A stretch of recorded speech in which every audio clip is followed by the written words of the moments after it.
Hello दोस्तों, स्वागत है आप सभी का जागरण जोश पर। मैं हूं आपके साथ आपका दोस्त अपूर्व ठाकुर।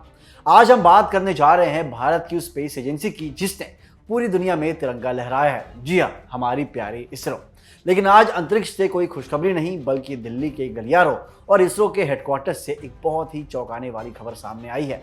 क्या आप सोच सकते हैं कि देश के सबसे बड़े और सीक्रेट मिशन पर काम करने वाले साइंटिस्ट एक साथ नौकरी छोड़ रहे हैं? जी हाँ, खबर बिल्कुल पक्की है। मीडिया रिपोर्ट्स के मुताबिक पिछले कुछ महीने में करीब 100 से ज्यादा टॉप लेवल के वैज्ञानिकों ने इसरो से इस्तीफा दे दिया है या वॉलंटरली रिटायरमेंट यानी वीआरएस ले लिया है। इस अचानक आई सुनामी से सरकार भी हैरान है और अब डिपार्टमेंट ऑफ स्पेस यानी डीओएस ने आनन फानन में बहुत ही सख्त नियम लागू कर दिए हैं। पूरी खबर क्या है, आइए आपको डिटेल में समझाते हैं, तो इस वीडियो को एंड तक जरूर देखिएगा। अब जरा गहराई से समझते हैं कि आखिर हुआ क्या है। हाल ही में डिपार्टमेंट ऑफ स्पेस ने एक ऑफिशियल मेमोरेंडम जारी किया है जिसे joint secretary personal SR Rajshekhar ने साइन किया है। इस इंटरनल लेटर में साफ लिखा है कि पिछले कुछ समय से इसरो के ग्रुप ए साइंटिफिक और टेक्निकल स्टाफ के बीच नौकरी छोड़ने और वीआरएस लेने की एक बाढ़ सी आ गई है।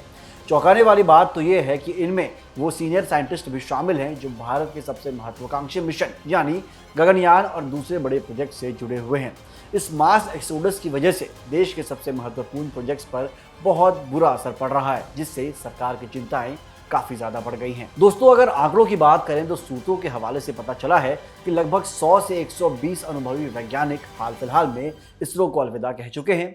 इनमें सबसे ज्यादा झटका लगा है बेंगलुरु के यूआर राव सैटेलाइट सेंटर यानी यूआरएससी को, जहां से लगभग 80 वैज्ञानिकों ने इस्तीफा दिया है। इसके अलावा तिरुवनंतपुरम के विक्रम साराभाई स्पेस सेंटर यानी वीएसएससी से भी कम 20 बड़े वैज्ञानिकों की जाने की खबर आई है। सबसे बड़ा नुकसान ये है दोस्तों कि जाने वाले लोगों में कोई भी आर्म कर्मचारी नहीं है, बल्कि बड़े बड़े प्रोजेक्ट्स के डायरेक्टर्स शामिल हैं, जैसे LVM-3 प्रोजेक्ट के director Victor Joseph, space docking experiment यानी स्पार्डेक्स के प्रोजेक्ट डायरेक्टर और चंद्रयान 3 के वो की साइंटिस्ट आदित्य नल्लापल्ली, जिन्होंने मून लैंडिंग को सफल बनाने के लिए 1 लाख से ज्यादा सिमुलेशंस किए थे, वे भी अब टीम का हिस्सा नहीं है।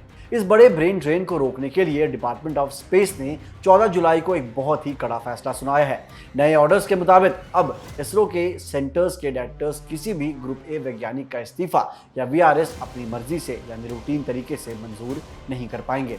अगर कोई वैज्ञानिक नौकरी छोड़ना चाहता है तो उसका एप्लीकेशन सीधे दिल्ली में डिपार्टमेंट ऑफ स्पेस के पास भेजा जाएगा और उस पर फाइनल फैसला सरकार ही करेगी। आपको बता दें, ये फैसला 2020 में लाए गए एक सुधार का बिल्कुल उल्टा है, जिसमें सेंटर डायरेक्टर्स को खुद फैसला लेने की आज़ादी दी गई थी। लेकिन अब जब तक गगनयान जैसे नेशनल इंपॉर्टेंट के प्रोजेक्ट्स पूरे नहीं कर लिए जाते, तब तक वैज्ञानिकों का आसानी से बाहर निकलना नामुमकिन कर दिया गया है। इतने बड़े संकट के बीच इसरो के चेयरमैन वी नारायणन के सामने आकर स्थिति को संभालने की कोशिश की है।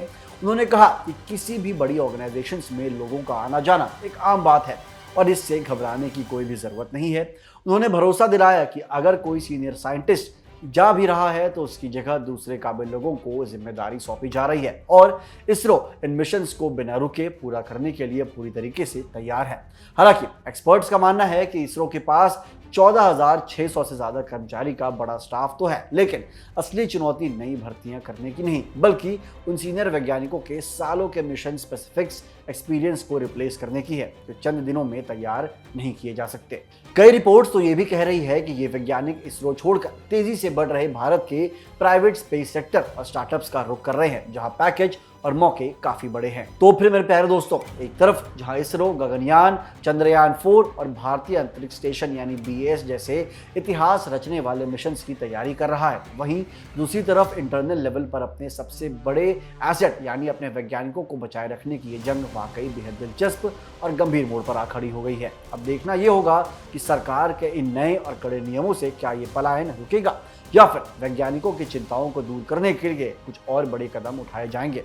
भारत के स्पेस प्रोग्राम से जुड़ी इस बेहद इंपॉर्टेंट खबर पर आपकी क्या राय है? हमें अपनी राय कमेंट सेक्शन में जरूर बताइएगा। मिलते हैं अगले वीडियो में।